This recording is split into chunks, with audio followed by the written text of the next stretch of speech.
What if I told you that Stranger Things may have ended, but 11 might not be alive? The finale answers almost everything, and yet it leaves behind questions that completely change how we see the story. After nearly a decade of monsters, experiments, and childhood trauma, Stranger Things ends with an episode titled The Right Side Up. That title isn't random, because this finale isn't about winning a battle. It's about fixing a broken world. The final plan is simple but dangerous. Split up, enter the Upside Down, and kill Vecna. As Hawkins prepares for its last stand, 11 forms one final psychic connection with Max and Kali. This time, not just to fight Vecna, but to understand him. Inside the Upside Down, the others face creatures, memories, and the very place where everything began. And then the final battle starts.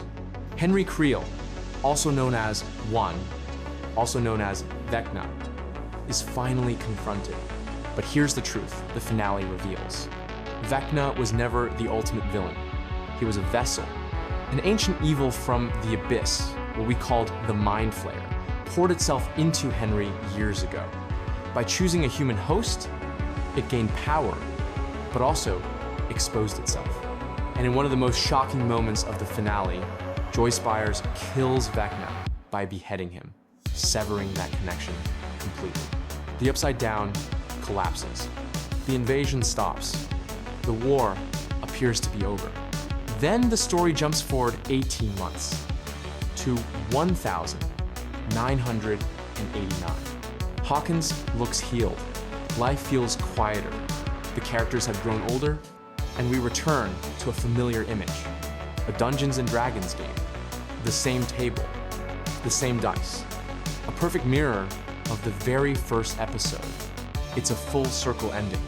But something about it feels uneasy, because the show never gives us a clear answer to its biggest question. Is 11 still alive? The finale never confirms it. Mike suggests a theory that what we're seeing might be an illusion, possibly created by Kali.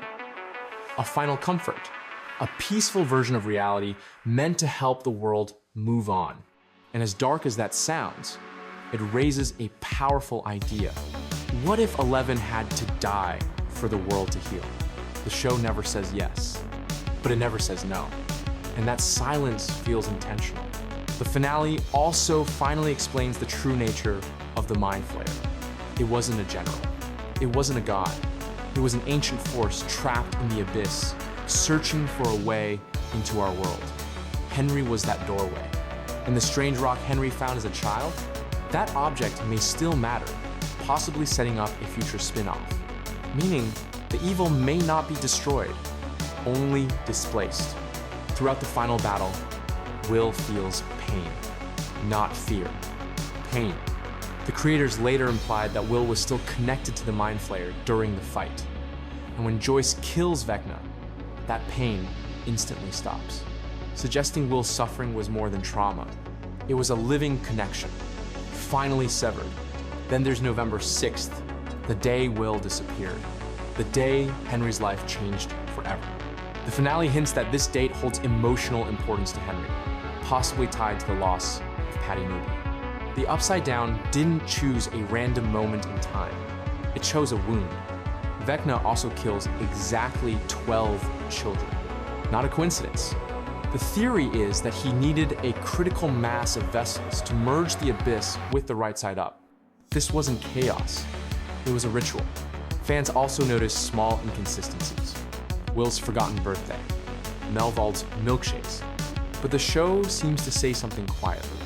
Not every detail matters to the story, only to the people living it.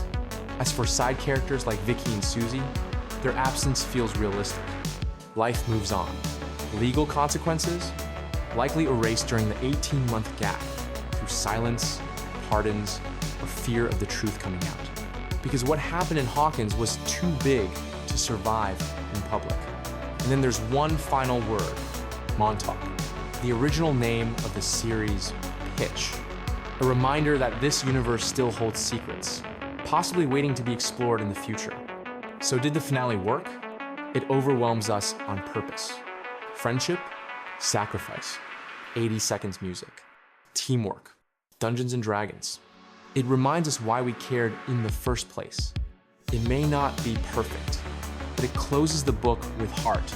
And now the final question is yours. Did Eleven survive, or did her sacrifice save the world? Tell me what you believe. Because in Stranger Things, the story never truly ends.